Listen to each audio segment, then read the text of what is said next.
Ako se sjećate, zadnji put nismo završili našu propovjed.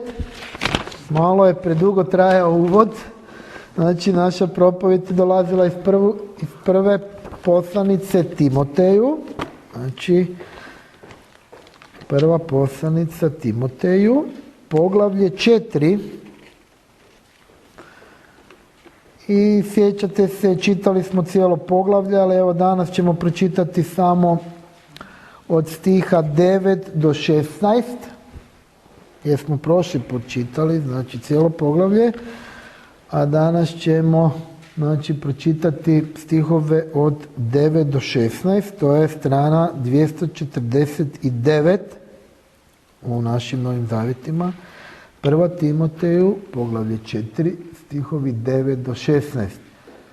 Ukoliko ste pronašli u svojim Biblijama taj tekst, zamolio bih vas da ustanete i možemo zajedno još jednom pročitati.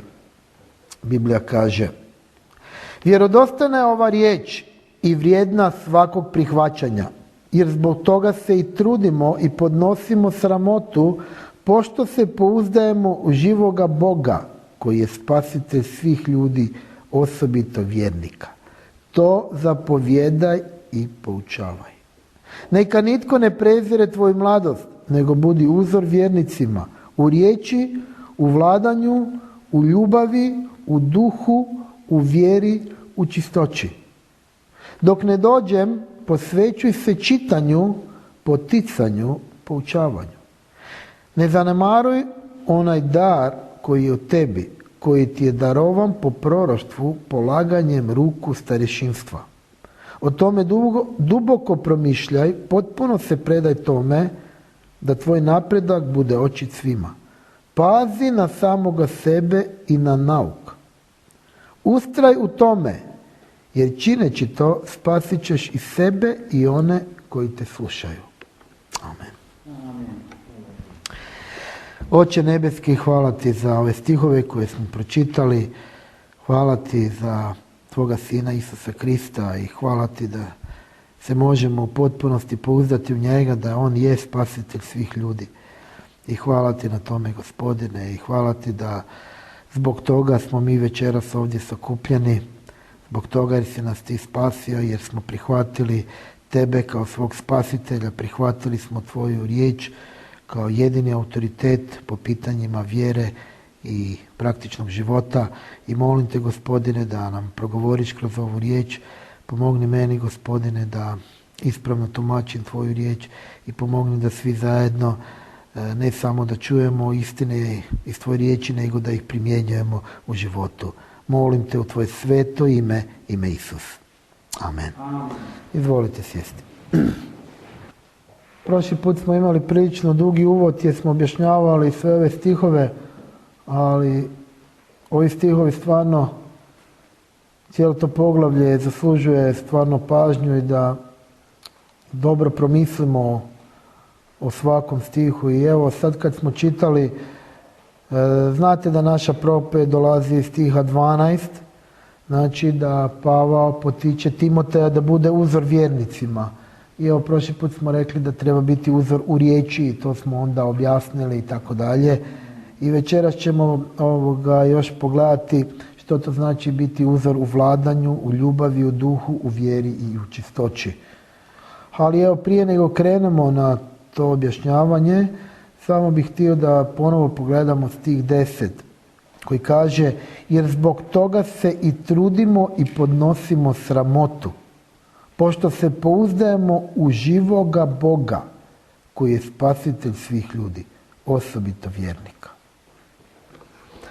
Mislim da je ovaj stih nešto što bi trebalo svakog kršćanina potaknuti da se još više trudi. Kaže, zbog toga se i trudimo i podnosimo sramotu.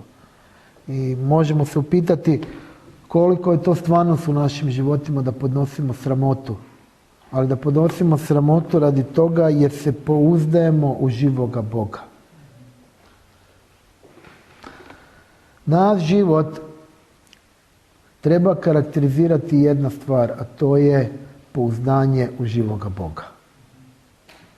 Iz tog pouzdanja dolazi i ta ljubav o kojoj ćemo večeras i govoriti.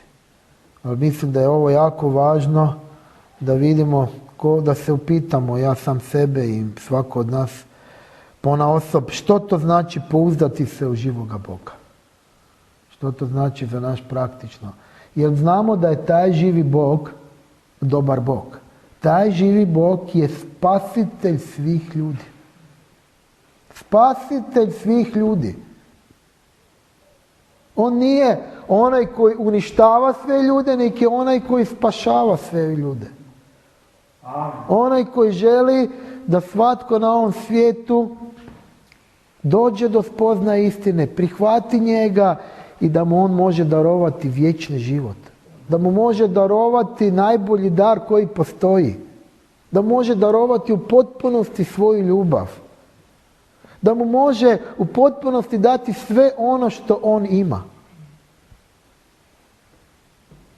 Znači vidimo kakav je to naš Bog. Bog spasitelj svih ljudi. I on ne samo da ljubi one koji njega prihvaćaju, on ljubi svakog čovjeka. On ljubi svakog čovjeka. Tako dugo dok taj čovjek diše, on ima priliku prihvatiti Boga. I Bog mu se nudi. Bog mu se nudi. Bog ga poziva. Isus je tamo na ovom svetkovinu vikao, ako ste umorni, opterećeni, dođite k meni i ja ću vam dati odmora. Isus je pozivao ljude da dođu k njemu. Isus i danas poziva ljude da dođu k njemu. I zato je predivna stvar da se mi možemo pouzdati u takvoga živoga Boga. U Boga koji je spasitelj svih ljudi. Boga koji svakom čovjeku nudi spasenje. U Boga koji je već za svakog čovjeka umro na križu. U Boga koji nije onaj koji bira. Ti mi se sviđaš, tebe ću spasiti. Ti imaš puno dobrih djela, tebe ću spasiti. To nije takav Bog. To je Bog koji je svima omogućio da budu spašeni. I sada, zbog te svoje prevelike ljubavi, on čovjeku daje slobodnu volju. Da sam odabere to ili ne. I nema prave ljubavi bez slobode. Bez prava izbora. Bez toga da ti možeš sam odlučiti. Tebe nitko ne može prisiliti da nekoga ljubiš. Možete prisiliti da se nekoga bojiš, ali te ne može prisiliti da nekoga ljubiš. To moraš svojom vlastitom slobodnom voljom odlučiti. To mora biti nešto između tebe i Boga. Isto tako možemo pogledati ljudsku analogiju. Ne može mene neko prisiliti da ovog čovjeka volim. To mora biti moj odabir. I zato isto i kod kršćana važno. Često puta ljudi preolako uzimaju one Isusove riječi kad Isus kaže ljubi bližnjeg svog kao samog sebe. Što to znači ljubiti bližnjeg? To znači odlučiti se, odabrati i ljubiti bližnjeg svog. Neko veli, pa ne mogu. On mi se ne sviđa. To je možda u domeni tvoje intelekta. Neko veli, ovaj mi je antipatičan. To je možda u domeni tvojih osjećaja. Ali Bog ti kaže, ljubi svog bližnjeg. Ljubi svoje Znači, to je tvoj odabir. To je tvoja odluka. I naravno, ako je to odluka stvarna, onda će ti Duh Sveti, ako si ponovo rođeni kršćanin, dati snagu i dati moć. I sve što ti je potrebno da doista ljubiš tog čovjeka. Da ne glumiš tu ljubav, nego da stvarno ljubiš tog čovjeka. I znam da nije ponekad, budimo iskreni, nije ponekad lako. Nije. Pogotovo ako ti neko čini loše. Ako ti neko čini nešto jako, jako loše. I onda ti moraš oprostiti i ljubiti takvog čovjeka. Ali evo, Bog je svemogući. I Bog koji nam daje svoga duha I ako on izlije svoju ljubav u našim srcima, onda je to moguće. Onda je ono nemoguće moguće. Jer je s Bogom sve moguće. I evo, to nas uvodi, znači, u ovo kada kaže, znači, da mi trebamo biti uzor u ljubavi. Kaže Biblija, odnosno Pavao kaže, budi uzor u ljubavi. Pogledajte Evanđelje po Ivanu, poglavlje 15, stihovi 10 do 12. Kaže ovdje Biblija, ako držite moje zapovjedi, ostaćete u mojoj ljubavi, kao što sam ja držao zapovjedi Oca svoga i ostajem u njegovoj ljubavi. Ovo sam vam govorio da radost moja ostane u vama i da radost vaša bude potpuna. Ovo je moja zapovjed, da ljubite jedan drugoga kao što sam ja ljubio vas. Isus nas poziva, znači, da ljubimo jedan drugoga kao što sam ja ljubio vas. Kako ćemo uspjeti ljubiti jedan drugoga? To je objašnjeno u stihu 10. Ako držite moje zapovjedi, ostaćete u mojoj ljubavi. Ako ne ostanemo u Božoj ljubavi, Isusove ljubavi, onda će nam biti jako teško ljubiti jedan drugoga. A da bi ostali u Isusovoj ljubavi, što moramo? Držati njegove zapovjedi. Isus kaže, ako držite moje zapovjedi, ostaćete u mojoj ljubavi. I najčešće vidim kod sebe pomanjkanje ljubavi za ljude dolazi od toga da ne držim Božje zapovjedi. Ako u potpunosti ne držim Božje zapovjedi, onda jednostavno nestaje te ljubavi prema drugim ljudima. I to nas onda vraća na ono što Isus kaže, a ovo je ljubav Božja, da izvršavate moje zapovjedi. To je ljubav Božja. I neko kaže da je to kontradikcija. Ljubav i izvršavati zapovjedi. Ali Bog je to pomirio, da tako kažem. Bog je to spojio u jedno. Izvršavati Božje zapovjedi.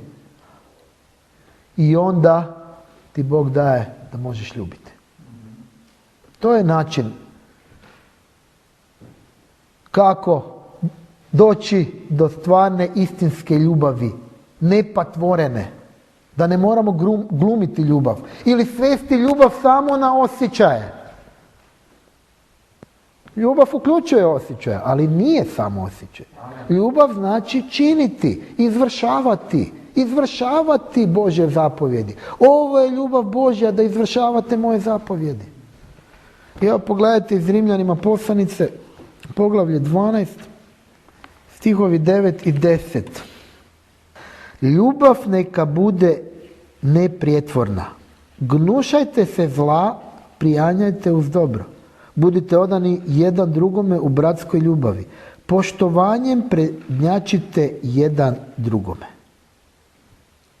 Ovo mi se posebno sviđa kad kaže ljubav neka bude neprijetvorna. Ljubav treba biti iskrena. Ljubav treba dolaziti od Božje ljubavi. Kaže ovdje da ne smijemo hiniti, pretvarati se da ljubimo. I to se vrlo brzo razotkrije kad neko glumi ljubav. Ili ako je ta ljubav se bazira samo na nekakvim osjećajima. Znači ti mi se sviđaš pa ću sad, evo, tebe malo više ljubiti. Ovaj mi se ne sviđa, njega ću manje ljubiti. Tako da naša ljubav treba biti prava, istinska, iskrena, a izvor treba biti u Božoj ljubavi. Jer Bog je takav koji ne radi razlike. Bog ljubi svakog jednako. Bog ljubi jednako tebe i jednako mene. A to što ti imaš više blagoslova nego ja, to je moj problem. To nije, Bog mene ne voli. Ja kad sam bio mlad kršćanin, onda često puta su mi se neke loše stvari događale, a drugim kršćanima dobre. Onda se rekao, pa Bog mene ne voli. Bog mene ne ljubi tako kako onoga tamo. Da, Bog me ljubio jednako. Ali ja nisam bio poslušan tom Bogu, jednako kao neko drugi. I da sam bio poslušan, imao bi prije blagoslove. Ali evo, čovjek mora izgleda, ne čovjek, evo ja sam bio taj koji je učio na teži način. Nije učio kroz Bibliju, nego učio na svojim vlastitim greškama. Ali ja preporučam svima, a posebno ovim mladima, da uče iz Biblije, ne na svojim greškama. A ako ti u Bibliji piše nemoj gurat prst u šteker za struju ili u vatru, onda vjeruj tome, nemoj gurat da isprobavaš. Piše puno stvari unutra. Ne trebamo sve isprobavati. Ne trebamo ići, u ovaj svijet da vidimo kako je to. Da se sami uvjerimo da nije baš dobro. A Biblija lijepo kaže, ne trebaš ići u ovaj svijet. I doći ćemo do toga. I još pogledajte jedan tekst iz Rimljanima, poglavlje 13. Znači, ovdje još jedno poglavlje dalje. Stihovi od 8 do 10.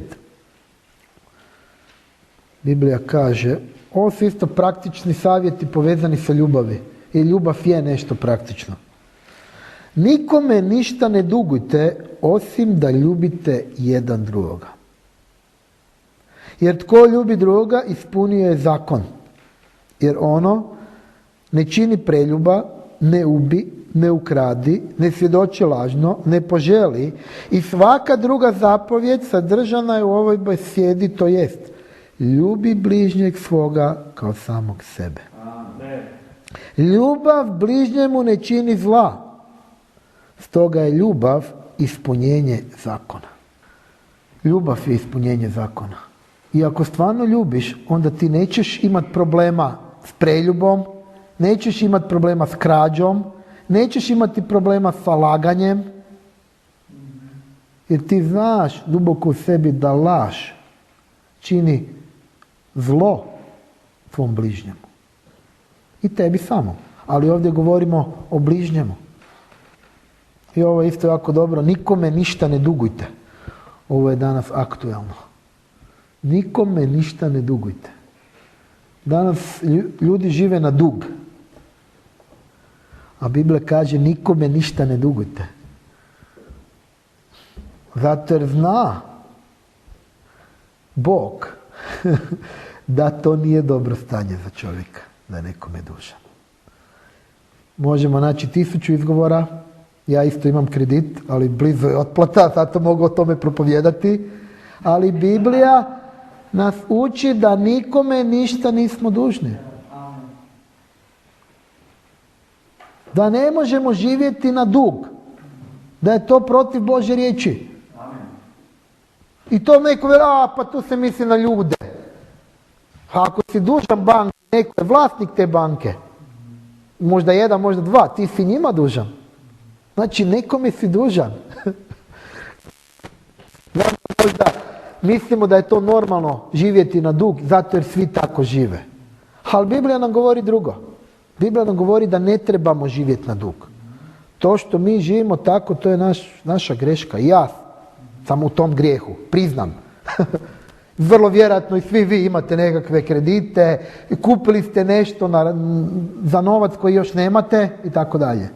Ali nek nam Bog pomogne i meni prvome da dođemo do situacije da nikome nismo ništa dužni.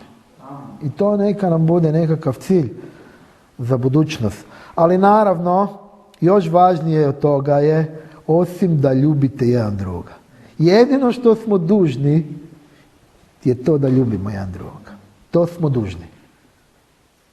To nas spada. To je nešto kao zapovjed Božja. Isus kaže, zapovjedam vam, ljubite jedan drugoga. To je zapovjed. To smo dužni napraviti. Jer tko ljubi drugoga, ispunio je zakon. Evo, to je odgovor Židovima koji su se striktno držali zakona. I onda im Isus kaže, evo i Pavao im kaže, onda ćete ispuniti zakon kada ljubite. Onda nemaš problema s legalizmom, nemaš problema sa crkvenim pravilima. Ako ti istinski ljubiš bližnjega, onda nemaš problema s prihvaćanjem Biblije. Onda ti nije problem činiti ono što Biblija kaže. I onda je najgore kad mi nekome velimo, Biblija ima nekakva pravila, nekakve standarde. Oni vele, pa to nema veze s ljubavi. Baš to ima veze s ljubavi. Baš to pokazuje tvoju ljubav prema nekome. Baš to da si ti drugačiji od nekog, baš to nekom drugom pokazuje da ga ljubiš. A to da si ti isti poput njega, to nije nikakva ljubav. Takve ljubavi on ima u svijetu koliko hoće. I najžalosnije da se kršćani obličavaju u ovom svijetu. I onda kažu, pa to je ljubav. Zato jer mi želimo biti kao oni, pa da ih onda dosegnemo. Pa na taj način ih baš i nećemo dosegnuti. I onako je teško dosegnuti ljude. Na ovaj način ili na onaj način. Pogotovo danas. Ne žele ljudi slušati baš o Bogu. Jer nažalost su već toliko prevareni s lažima da jednostavno su Boga isključili iz svojih života. I to je ono što ovaj svijet i đavao žele napraviti. I ne samo kod ljudi koji nisu spašeni, nego kod ljudi koji su spašeni. Evo neki dan smo gledali, ja sam gledao nekakav video, jedan poznati muzičar, neću ga sad spominjati, za kojeg ja vjerujem da je postao kršćanin. I na kraju, sad pred kraj svoga života, on totalno otišao od Boga, na neki način postavlja nekakve đavolske simbole i tako dalje. I misli, pa da li je to moguće? Moguće. Moguće. Imamo toga i u Bibliji. Su ljudi otišli od Boga. Ljudi koji su bili spašeni. I otišli su od Boga i na kraju počeli služiti više, služiti možda ne svjesno, nego prevareni, pa na kraju štuju đavla, a ne Boga. Ali ako je on Božje dijete, Bog će ga disciplinirati. Na način da taj čovjek neće imati blagoslova. To sigurno. I onda kad vidite takve ljude, čim ga pogledaš, odmah vidiš da nema blagoslova. Nema te radosti, nema tog mira o kome Isus govori. Tako da nama najvažnije da slijedimo Bibliju i da onda ta ljubav Božja koja je razlivena u našim srcima, da ona donese plod za Boga. I to je ono što znači Biblija kaže, da donesemo plod za Boga. Dalje kaže ovdje Pavao Timoteju, budi uzor u duhu. Evo pogledamo 1. Korinčanima, poglavlje 2, stih 9. Možda malo pročitamo malo duži tekst, recimo do stiha 13, da možemo to razumjeti. Biblija kaže, znači 1. Korinčanima, poglavlje 2, stih 9, pa dalje, nego kao što je zapisano, što oko nije vidjelo, ni uho nije čulo, niti je ušlo u srce čovječe, to je Bog pripremio onima koji ga ljube. A nama je to Bog otkrio po svome duhu. Jer duh sve istražuje, pa i dubine Božje. Jer tko od ljudi zna što je u čovjeku, osim čovječeg duha koji je u njemu? Tako i ono što je Božje, nitko ne zna osim duha Božjeg. A mi nismo primili duha ovog svijeta, nego duha koji je od Boga, da bismo mogli upoznati ono što nam je od Boga darovano. To i govorim ne riječima što ljudska mudrost poučava, nego što poučava Duh Sveti, uspoređujući duhovno s duhom. Ovo nam može pomoći da razumijem što to znači biti uzor u duhu. Znači, naš duh mora biti pod vodstvom Božjeg duha. Znači, ovdje trebamo govoriti da Duh Sveti poučava naš duh i da uspoređujemo duhovni s duhovnim. I ovdje kaže, znači, jer tko od ljudi zna što je u čovjeku osim čovječeg duha koji je u njemu. Znači, postoji Božji duh i postoji čovječji duh. I da bi mi mogli biti, znači, uzor u duhu, trebamo dopustiti da nas Božji duh vodi, to je da Božji duh vodi naš duh, da bi mogli i razumjeti i znači ono što nam Bog želi govoriti i ono što nas Bog upućuje. I zato je ovo interesantno kad kaže da trebamo uspoređivati duhovno s duhovnim. Uspoređivati duhovno s duhovnim. To znači da trebamo proniknuti što je u duhu Božjemu. Znači ne ljudska, ne riječima što ljudska mudrost poučava. Postoji Božja mudrost, postoji ljudska mudrost. Mi trebamo dopustiti da nas Božja mudrost vodi. Ljudska mudrost. Ima jako puno lijepih stvari i dobro zvuče. Ali moramo biti oprezni kod toga. Ne mora sve što dobro zvuči i biti tako dobro. I tome, evo, mi kršćani moramo slijediti autoritet Božje riječi. Božji duh je napisao, Bog sam je napisao ovu knjigu. I u tome je razlika između ove knjige Biblije i svih svjetovnih mudrosti.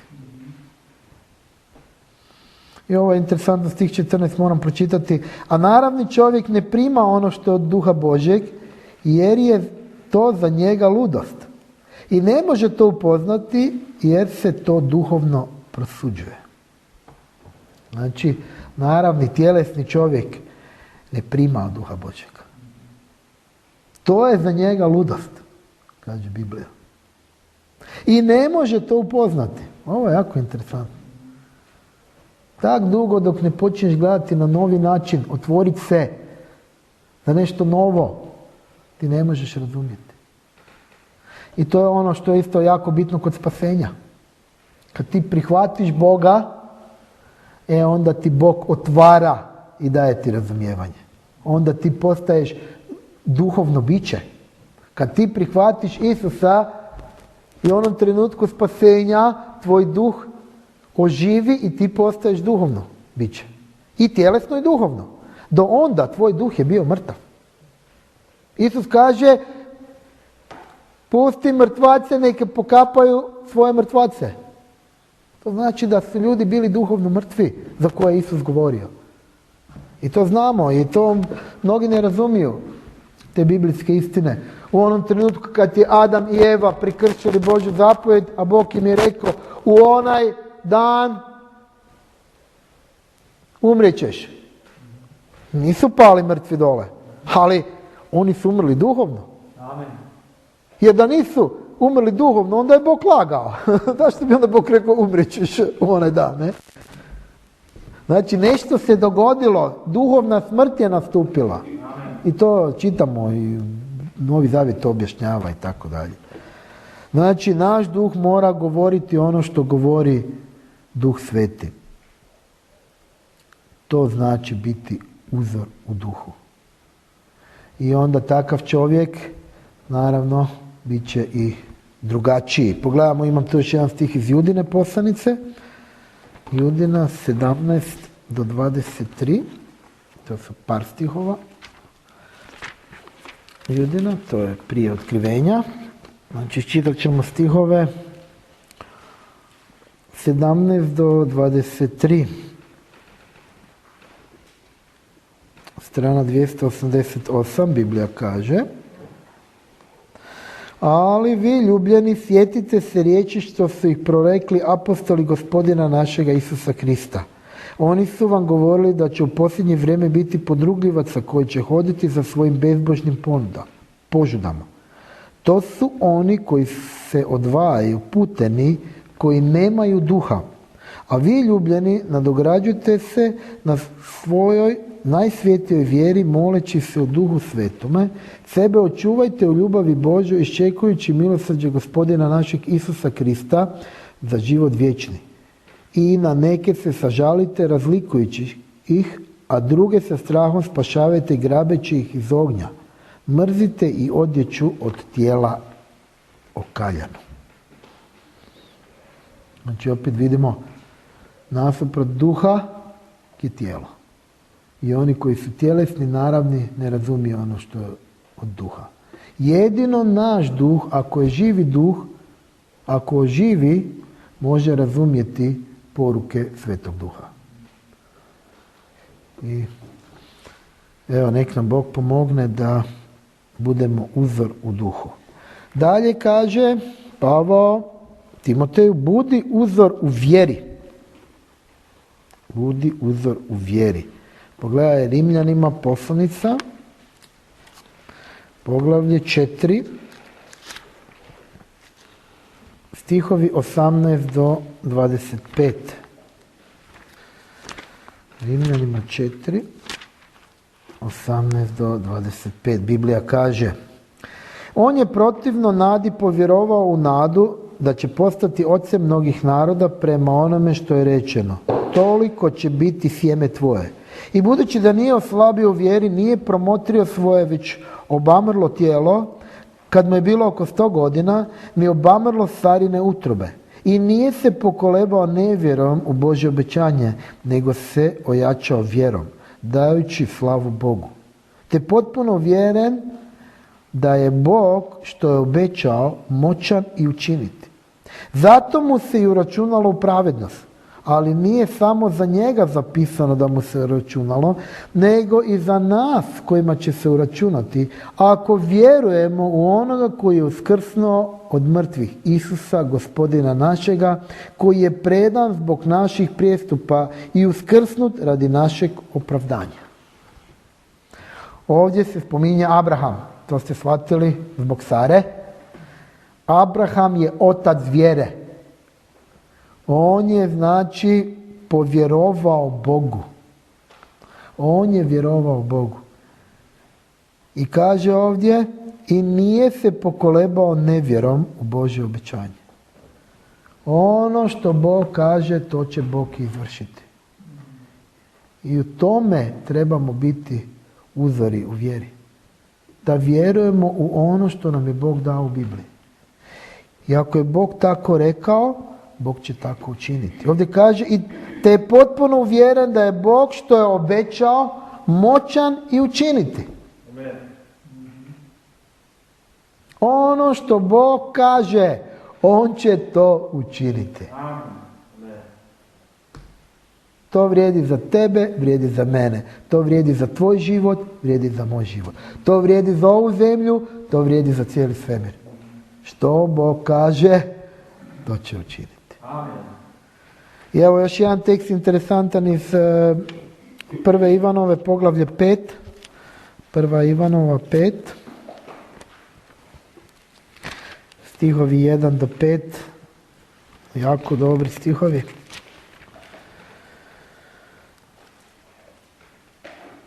Biblija kaže, strana 285 u našim novim zavjetima, 1. Ivanova, poglavlje 5, stihovi 1 do 5. Svaki koji vjeruje da Isus je Krist od Boga je rođen. I svaki koji ljubi onoga koji je rodio, ljubi i onoga koji se rodi od njega. Po ovome znamo da ljubimo djecu Božju, kad ljubimo Boga i zapovjedi njegove držimo. Jer ovo je ljubav Božja, da držimo njegove zapovjedi. A zapovjedi njegove nisu teške. Jer svaki koji je od Boga rođen, pobjeđuje svijet.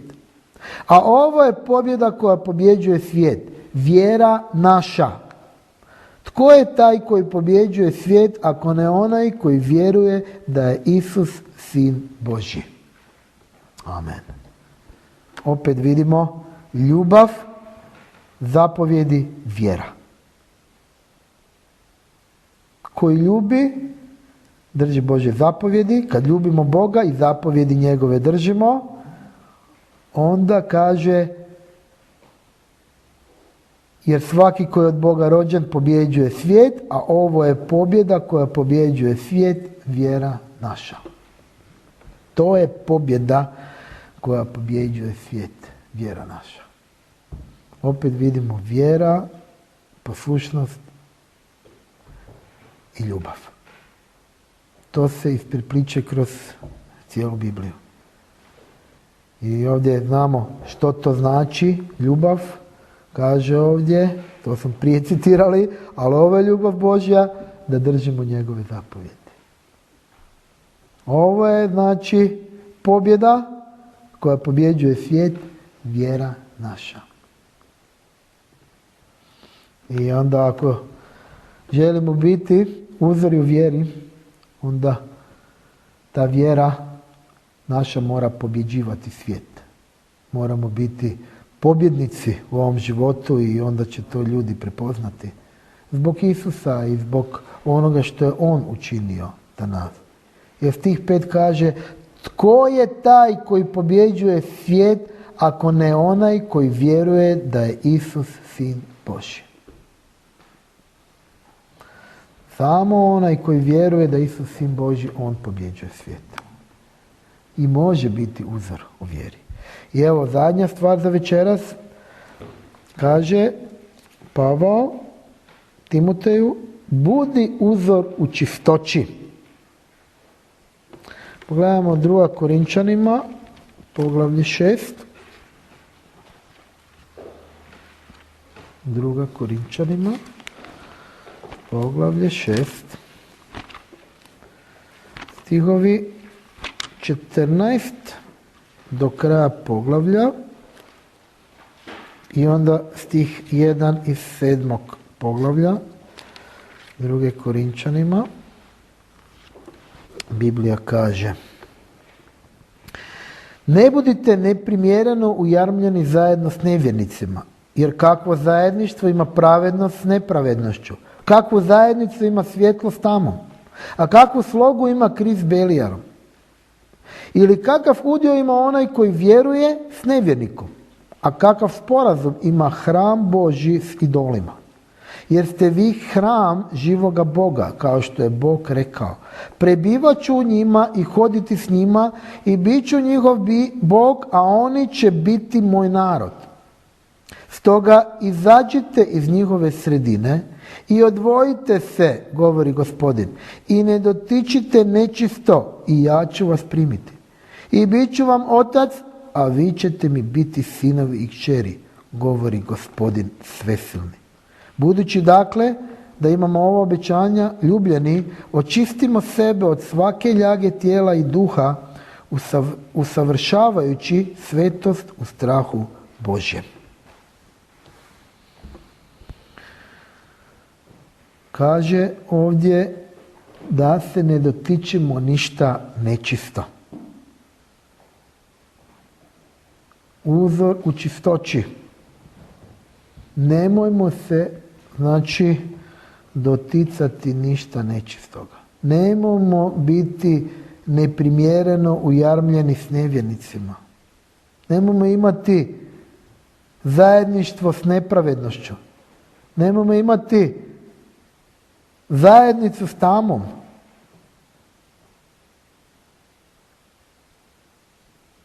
Kakav sporazum ima hram Božji s idolima? Mi smo hram Božji. Kaže, jer ste vi hram Božji. I naravno ovo se može odnositi na mnoge aspekte u našem životu. Od onog moralnog aspekta pa do praktičnog. I danas evo više nego ikad moramo paziti na tu čistoću.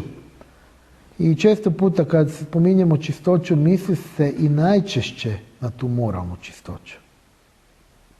Čistoću odnosa s ljudima, čistoću na seksualnom planu, to je isto jako važno. Ovaj svijet danas više nego ikada pokazuje sve prljavštine i ovaj svijet te želi zaprljati. Ovaj svijet želi da diraš ono što je nečisto. da gledaš ono što je nečisto, da slušaš ono što je nečisto. I nažalost, danas postoje ti mediji kojih ima više nego ikad i koji ti nude upravo tu vrstu grijeha. Koji ti jednostavno to serviraju uvijek iznova, ne bi li pao i ne bi li bio onaj koji, znači, bi otišao od Boga, koji bi, znači, sklopio nekakav sporazum s idolima. I evo, nek nam Bog pomogne da se ne damo okaljati. Da se ne damo okaljati i da prepoznamo da ne trebamo biti poput ovog svijeta, da trebamo biti drugačiji. I evo, samo da ponovim za kraj, Bog želi da budemo uzor u ljubavi, da budemo poput njegovog Sina Isusa Krista, da budemo uzor u duhu, da budemo uzor u vjeri i da budemo uzor u čistoći. Amen.